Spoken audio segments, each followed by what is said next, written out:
Evolution. Not only is it a solid theory for helping us understand the origins of life on Earth, but it also makes a great game mechanic.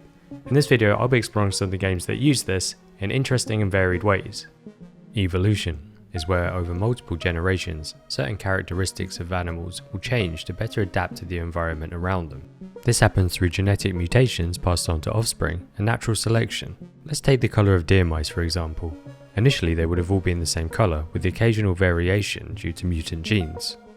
As the deer mice spread to different environments, a split in the typical coloration occurred. This is because being tiny little snacks for predators, their ability to remain unseen directly affects their survival. Those with coloration more suited to their environment due to their genetics will be more likely to survive and mate, passing those genes on. Whereas those with less suitable traits will be less likely to survive and mate, so those traits are not passed on. Collectively, this results in the species overall having more suitable traits for its continued survival. So now deer mice found in areas with darker soil have a darker fur colouring, and those found in areas with lighter soil or sand have a lighter colour. E.V.O is the earliest example I could find of an evolution game. It released all the way back in 1988 for the Amiga and defines the core gameplay loop for so many of the games that come after it. Overall, the premise is to survive. First of all as an individual, by eating and avoiding predators, but also by mating to create a new generation of mutated offspring, better equipped to deal with the harsh conditions. You spawn as a randomly generated creature, and first order of business is to find a single blade of grass to eat. Congratulations, the grass was a powerful aphrodisiac, so now it's time to fuck. Go and find something of the same species, indicated by a yellow minimap marker. You can now also use the mate button to autopilot, but since potential mates are always squirming around, you'll most likely start wigging out trying to follow them. Mating shows a mysterious menu with strange glyphs and balls. Clicking on one will lock it for gene editing, showing a preview of what your child will become. Sometimes barely anything happens, other times you'll completely change form. Be careful with that bottom gene though. It's possible to evolve into a plant, which is a death sentence. When I said conditions are harsh, I really meant it. Your creatures can die of old age in about 59 seconds, with the average lifespan being far below that. Sometimes you'll be fresh out of the egg and get stomped within seconds.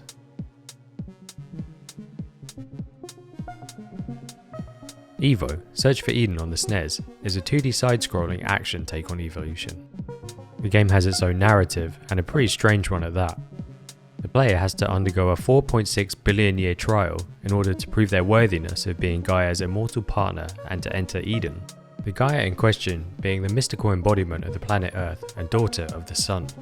Basically, it's a game about winning a girl's father's approval to date his daughter, but on a galactic scale. I think Gaia is also a reference to James Lovelock's Gaia theory, in which the Earth and its inhabitants have a synergistic and self-regulating relationship. Earth and its inhabitants, both living and dead, are all one superorganism.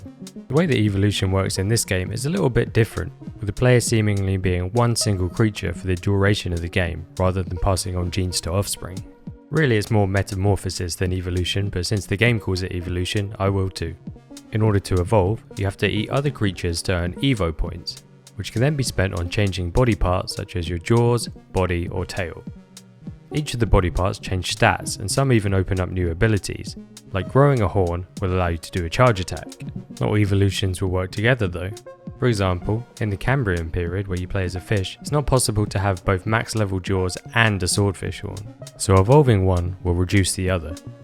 The game can be quite challenging, but Gaia really wants you to succeed, so when you die you'll be resurrected with 50% of your total E.V.O points. To use a cliched comparison, the risk reward of pushing forward into new and challenging areas with a large amount of unspent points feels very similar to Souls-like games. Sometimes it's best to play it safe, grinding in an easy area to reach the next upgrade, then move on to the difficult areas without so many banked points. The soundtrack has its highs and lows, with the lows being very low. This track is played in an area that's great for grinding. It's a really short loop and truly torturous.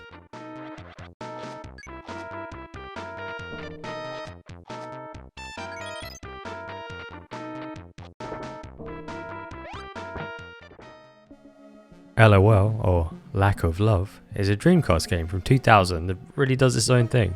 It's another game where the evolution is actually just metamorphosis, and the player also doesn't have any control over how each stage of growth pans out. Rather than eating to evolve as it is in most of the other Evolution games, it's about social interactions and helping other creatures through mysterious and deliberately vague scenarios. Near the start, you'll need to help these little green bugs stay dry by whacking plants to open them up as umbrellas. These scenarios, along with the soundtrack, were written by Ryuichi Sakamoto of Yellow Magic Orchestra and Merry Christmas Mr. Lawrence fame. He also came up with the unusual title, which according to the game director, Kenichi Nishi, explains the game's message. We should care for other people, life, the environment, and nature. We wanted to question the way in which our lifestyle lacks love. The game also has a dedicated piss button, so that makes it a winner in my book. Spore is a multi-genre game played in 5 phases, going from a single-celled organism all the way up to advanced beings capable of exploring the universe. It's probably the first game that comes to mind for a lot of people, myself included, when thinking of evolution games. Although actually only the first 2 phases deal with physical evolution. In the first phase, the game is a 2D arcade eat-em-up. You'll swim around either eating meat from other organisms or scraps of plants depending on whether you've chosen to be a herbivore or a carnivore. Once you eat enough to meet a milestone, you'll jump in size, which brings with it new dangers. You can also then mate to create a new generation with different physical attributes in order to ensure survival. Once you get big enough, you'll be able to grow legs and move to the next phase of the game, which is my personal favourite phase. Here it's sort of more of the same, but with way more options in terms of being able to shape your creature and its attributes. You can do things like adding horns for charge attacks or a better mouth in order to sing or bite better. The changes made here, even to things like the number or placement of legs, can immediately be felt thanks to the procedural animation system. One key difference in this stage compared to the last is for herbivores. For them, growth is around making friends with other creatures rather than eating. However, they will still need to defend themselves. So, from my experience, the game tends to be a little bit harder, since they'll need to spread their points across attack, defense, and social body parts, while predators can pretty much ignore the social parts. For both carnivores and herbivores in this stage, it's possible to form packs, showing the first signs of social intelligence that drive the final phases of the game. What's really cool is that there are references to the later stages of growth. In the first phase, you can see into the depths to see huge organisms that you'll eventually equal and then surpass in size. And in the second phase, you'll sometimes see spaceships flying overhead, which you'll be able to pilot yourself later on in the 5th phase. This, along with the fact that the game will be populated with the creations of other players when played online, makes you feel like your creation is just one of many, both on your planet and the universe at large. Seaman is a strange game to say the least. It's essentially a virtual pet that has a human face, the face of the game's designer, Yuta Saito. The game's main gimmick is that you interact with your Seaman via a microphone that slots into one of the controller's VMU ports.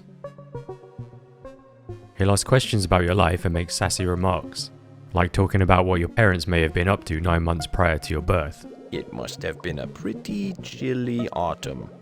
You can't blame your parents for trying to keep warm, but I can. After learning enough about you, he'll sometimes offer some pretty insightful advice. Don't listen to people who say you need to get married. It's an antiquated notion, really. At other times he'll say things that sound vaguely threatening. Ha! My knowledge of you and your family grows ever more complete. The voice recognition technology is primitive, which when paired with the fact that your Seaman has his own personality and won't always respond to your every word, can result in you shouting at your controller repeatedly. Seaman! Seaman! Seaman! Seaman. It's Seaman, punk.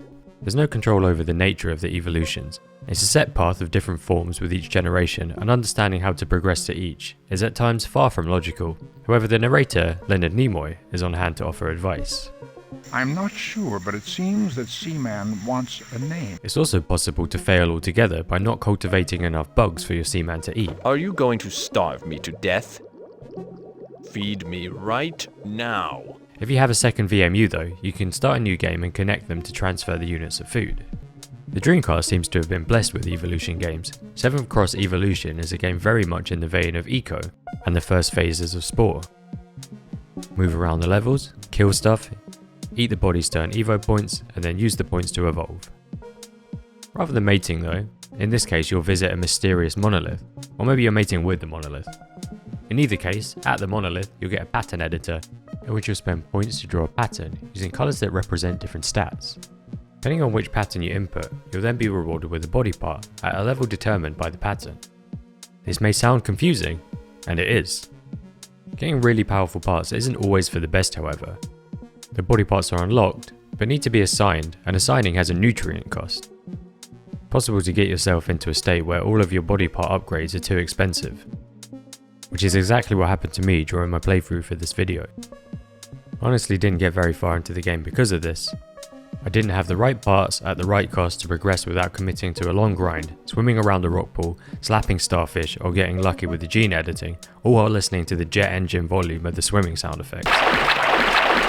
Hopefully if you play this, you'll have better luck than I did in this regard.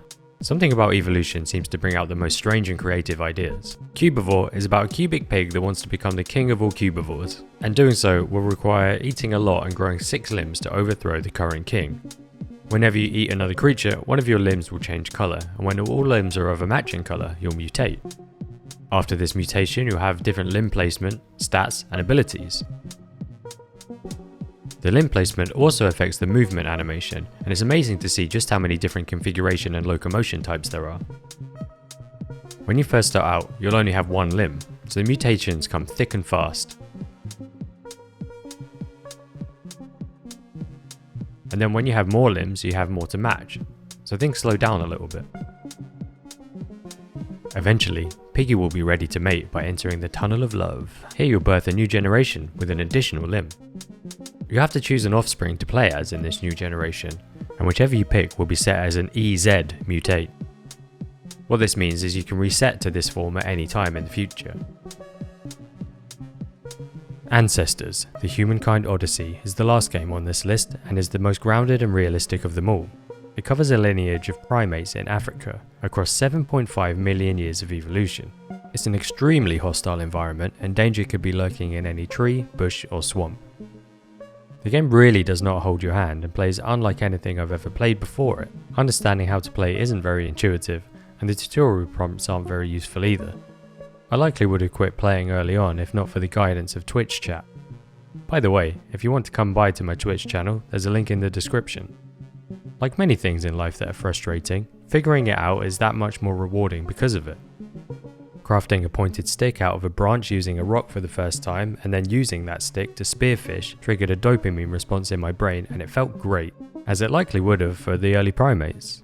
And by the way, that technique is already far beyond my own survival skills, so good job to our ancestors for figuring that one out. The way evolution works in this game is quite complicated. You'll need to have children with you when performing actions, which in turn earns neuronal energy and unlocks skills to be purchased using this energy. When giving birth to a new generation, the skills will be lost, but remain available to purchase. However, you can lock skills forever a number of times that's equal to the number of children in your tribe. Most of these skills are extremely subtle. In most of the other games I've covered, a new generation with evolved traits might mean growing an extra limb or a new set of horns. Not in Ancestors. In this game, you might just get slightly less sick when eating mushrooms. These subtle evolutionary traits do add up though. Using that same example, over millions of years, you'll not only get less sick when eating mushrooms, but become completely omnivorous and be able to digest mushrooms, eggs, and meat without any negative consequence.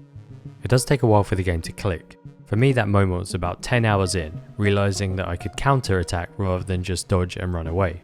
Once it does click, the game's really addictive, and if you think you've got the patience to get to that point, I'd really recommend playing. So those were just a few of the many games about evolution.